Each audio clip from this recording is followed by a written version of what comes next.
आपकी गाड़ी के अंदर पावर विंडो होगी तो पावर विंडो में बाज़ औक़ात प्रॉब्लम आ जाती है, ऊपर नहीं जा रही, नीचे नहीं जा रही, या उसकी मोटर ख़राब हो गई, या कुछ भी उसके अंदर प्रॉब्लम आ सकती है। तो आज मैं आपको एक कंप्लीट आपको पावर विंडो का कॉन्सेप्ट दे रहा हूँ, क्योंकि चाहे फिर इसके बाद किसी भी किस्म की कोई भी गाड़ी हो, एक दफ़ा आपका कॉन्सेप्ट क्लियर हो गया तो आप हर चीज़ को मुकम्मल कर सकते हैं। जब आप बटन दबाते हैं, आमतौर पे इस का बटन होते हैं, ये देख रहे होंगे आप, आपने गाड़ी का बटन यूँ करके दबाया नीचे की तरफ, आपका गाड़ी का शीशा नीचे आ जाने लगता है। आप इसको ऊपर उठाते हैं, आपकी गाड़ी का शीशा ऊपर चले जाता है। किससे जाता है? वो है हमारे पास ये, इन्हें हम कहते हैं window regulator, power window regulator. तो ये मेरे पास चार है, 1 2 3 4, चारों दरवाज़ों के चारों मौजूद है इस पर। तो सबसे पहले ये बताऊं कि आप, अब ये मैंने चारों निकाल लिए हैं, तो आपको पता कैसे चलेगा कि कौन सा पावर रेगुलेटर किस गाड़ी का कहा जाएगा? तो आमतौर पे गाड़ी के अंदर ही लिखा हुआ, इसके ऊपर लिखा हुआ होता है। तो आपको यहाँ दिखाई दे रहा होगा, इस पर मिसाल के तौर पे इस पर लिखा हुआ ये लेफ़्ट, या एल नज़र आ रहा होगा आपको अंगूठे के पास, लेफ़्ट।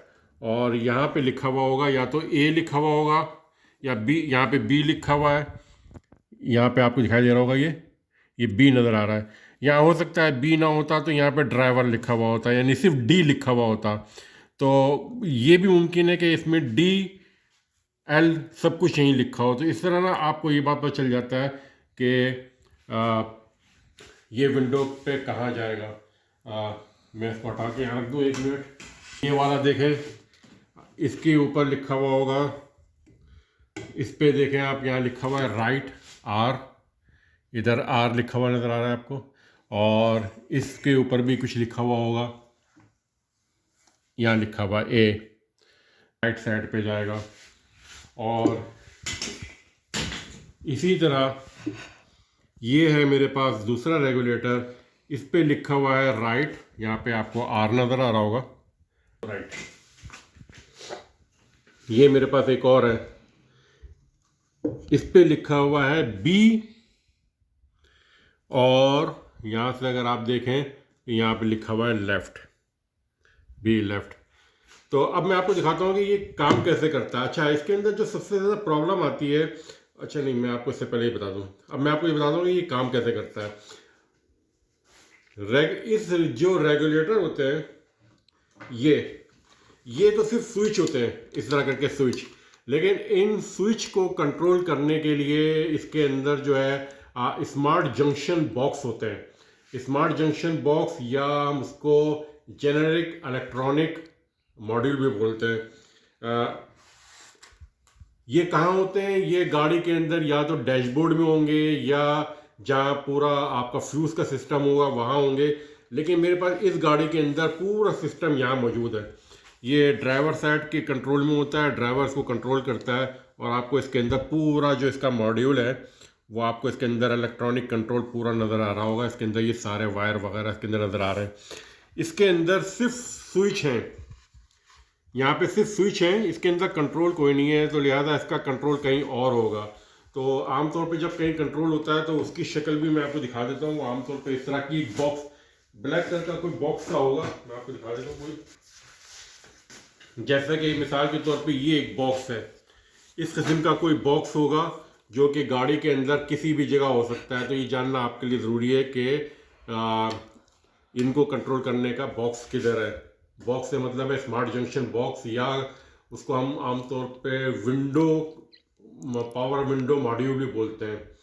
तो जब हम ये बटन दबाते हैं इस तरह नीचे की तरफ या ऊपर की तरफ, ये ऊपर, और आपने बटन दबाया रखा है यूं करके, तो ये नीचे चला जाएगा, और आपका बटन दबाया और ये मशीन रुक गई। तो ये रुकता कैसे है? इसके 2-3 सिस्टम होते हैं। या तो उसके अंदर मैकेनिकल सिस्टम होगा, लिमिट स्विच टाइप का, जो कि आमतौर पे गाड़ियों में नहीं हो, कार में नहीं होता।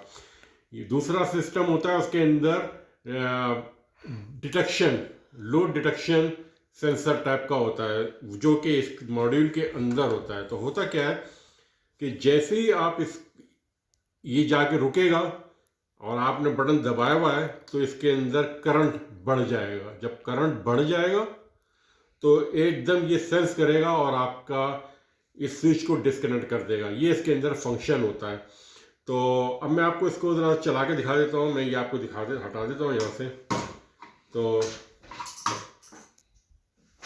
इसके अंदर क्या होता है, आमतौर पे इसकी मोटर जल जाती है, जो कि नहीं जलनी चाहिए, क्योंकि आपको इसका मतलब आपके जंक्शन बॉक्स ने काम नहीं किया प्रॉपरली, इसको सेंस नहीं किया, इसके अंदर की वाइंडिंग जल जाती है। और सबसे बड़ा की जो प्रॉब्लम इसके अंदर आती है, जब आप इसको यहाँ से खोलेंगे बाहर, इसके अंदर जो गेयर्स होते हैं वो आमतौर पे प्लास्टिक के होते हैं, जिसकी वजह से ये वर्न आउट हो जाते हैं अंदर, या एक साइड में फंस जाते हैं। दूसरा ये होता है इसके अंदर, अभी मैं आपको इसको चला के दिखाऊंगा तो आप देखिएगा कि चलता कैसे है। तो मैं आपको इसके अंदर एक प्रॉब्लम बताऊंगा क्या प्रॉब्लम आती है। अच्छा जी, ये है मेरे पास इसकी पावर सप्लाई। मैं इसको पावर सप्लाई दूंगा यहाँ से, तो आप देखेंगे कि ना ये जो चीज़ है ये नीचे की तरफ जाना शुरू होगा, और ये आपको एक वायर नज़र आ रहा है, ये वाला वायर। तो आप इस वायर को आप देखेंगे, ये इसके अंदर यूं करके सर्किल होने लगेगा, ये देख रहे हैं। और मैंने एकदम वायर हटा दिया। मैंने वायर क्यों हटा दिया, आप तो स्विच दबाए रखते हैं, इसलिए कि अब इसके अंदर ना इलेक्ट्रॉनिक कंट्रोल सिस्टम नहीं है। तो क्या होगा, अगर मैंने इसको लगा के रखा तो इसकी मोटर जल जाएगी। अगर ये सिस्टम में लगा हुआ होता तो इसकी मोटर इसलिए नहीं जलती कि कंट्रोल सिस्टम जो है इसको डिटेक्ट करता लोड को, और इस स्विच को ऑटोमेटिकली बंद कर देता। तो अब मैं इसको यहाँ से दोबारा अपोजिट डायरेक्शन में लेके जाता हूँ, और ये देखें आप, ये नीचे आ रहा है। तो आप देख रहे होंगे कि ये चीज़ मूव हुई पूरी। अच्छा, इसमें क्या होता है, आमतौर पे ये वाला वायर भी टूट जाता है बाज़ औक़ात, यहाँ से घिस घिस के जो है इसके अंदर वायर टूट जाता है। तो एक तो ये प्रॉब्लम आती है। दूसरे ये जो पीस है ये सब प्लास्टिक के होते हैं। आमतौर पे इस पोर्शन में आके ना, यहाँ पे कोई तार, एक तार टूट गया तो वो यहाँ आके जमा हो जाएगा, गुच्छा बन जाएगा। तो क्या होगा कि आपकी खिड़की यहाँ तक पहुँची और आधी खिड़की पे आके रुक जाएगा, क्योंकि यहाँ पे गुच्छा बन जाता है, तार टूट के यहाँ बन जाता है, तो वो अंदर नहीं जा सकता। तो ये एक प्रॉब्लम होती है। दूसरी प्रॉब्लम मैंने आपको बता दी, इसके अंदर गियर होते हैं जो कि प्लास्टिक के होते हैं, वो आमतौर पे वर्न आउट हो जाते हैं। तीसरा ये होता है कि ये चीज़ जो है, ये वाला चीज़ प्लास्टिक का होता है, क्योंकि ये वाला भी हिस्सा तो आमतौर पे ये टूट जाता है या हिल जाता है, तो इसके अंदर भी प्रॉब्लम आ जाती है। एक चीज़ आपको बता दूं, ये है वो 2 पॉइंट जिसने आपके शीशे को पकड़ा हुआ होता है। जितना भी बड़ा शीशा होगा वो इन 2 नट, यहाँ पे नट एंड बोल्ट से पकड़ा हुआ होता है। अच्छा, इस वायर को जो है आपको हमेशा साफ रखना है। आप ये देख रहे होंगे यहाँ ये ग्रीस है, ये इसकी ओरिजिनल ग्रीस है।